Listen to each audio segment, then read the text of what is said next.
Yeah, my question is, I know that some people has a temporary noise or death, and then they recover. So is that in the brain or in the detector, mechanical cells and everything? So that's what we call phantom sound. Yeah?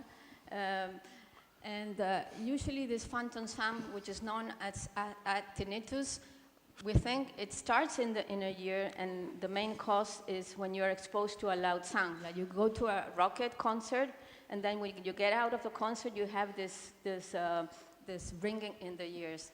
When it's reversible, it's in the ear.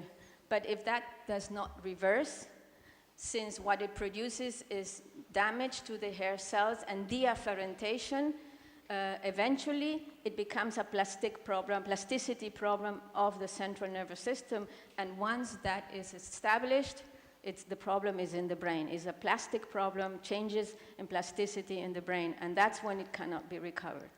So initially it starts in the inner ear, but then finally it's a problem of the central nervous system, and that's why it's so difficult to treat. It goes from hardware to software. Yeah, it goes from hardware to software. Thank you.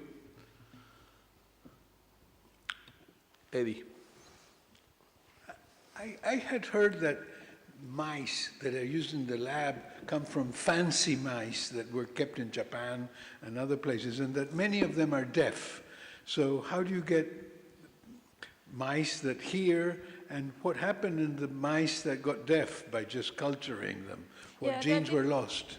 The different strains of mice. So the C57 mice, for example, have early hearing loss. They have genes that have produced hearing loss. But there are other strains of mice that are resistant to hearing loss. So depending on the strain of mice, some are more susceptible to hearing loss and some are not. So in this case, we have, in the knocking animals or knockout animals, we have to breed them back to a congenic state in a strain like FBB, for example, that is not susceptible for hearing loss. So you can't do all these experiments in any strain of mice. You have to find the right one that does not have an allele that produces hearing loss. Thank you. So, Belen, so what's the impact of high noise at the cellular and molecular level that triggers the degeneration? And also you showed mainly disappearance on outer hair cells. Is the impact in the inner is similar? So what is, okay. So the mechanism that produces here in the cell, it's several. Mainly it's your field, it's oxidative stress. Mm-hmm. So oxidative stress produces damage of the hair cell. It is also the release of glutamate. Since glutamate is released there, it produces excitotoxicity of the afferent fiber, and that also produces hearing loss. There's lots of ATP released from surrounding cells that also contributes to hearing loss. In the end, the cell dies, and once the cell is gone, there's no way you can recover it. Okay. Monsignor, you wanted to ask a question, please. I think that something that I see, I don't remember exactly, but something mechanic, not only genes and cells, but mechanic in Cuba, I think that I see, and they introduce some, I don't know. A cochlear implant. Exactly. Yeah, so that's the way to treat people that have hearing loss are two. One is hearing devices,